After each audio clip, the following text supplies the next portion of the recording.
You've probably heard me talk about not disengaging your knife when you don't want to cut something off because it becomes it's removed. On a lot of sergers it flips down and it disappears, and then we don't have like that physical guide to watch when we are stitching, and if fabric drifts further past where the knife is, it can actually get caught with the loopers. Now, a little bit different on this serger.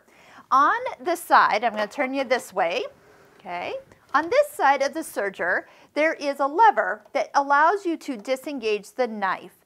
And all it does is it makes the knife, instead of going up and down and cutting, it just makes the knife not go up and down. So if we slide it to, here, let's just take a peek. So what we're looking at is this knife here. So as I turn the hand wheel, we see that it's going up and down and cutting with against the blade that it's next to. Those are kind of like a pair of scissors. But when we take that little lever over here on the side and change it to the opposite direction, what it does is it leaves the knife like a little wall, which is good. That that I can give a thumbs up with, but it is not going up and down. So if I'm going to just serge and I want to not cut something off, I technically have something to follow. I can still see that knife in position.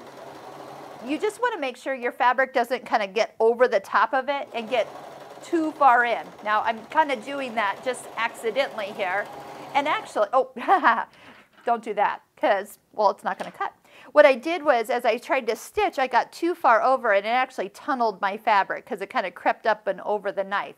I was fine when I started, but I kind of moved the fabric a little too much. So that's one reason why leaving the knife always engaged. It would have cut off just the smidgen extra fabric that was getting in the way, and it would have just been just fine. Here, let's try that once again. If I go ahead and just watch a little bit more careful, I can run the fabric right next to the knife and not worry about it getting cut off. But, you know, if it's just a seam, it wouldn't matter if it was cut off or not.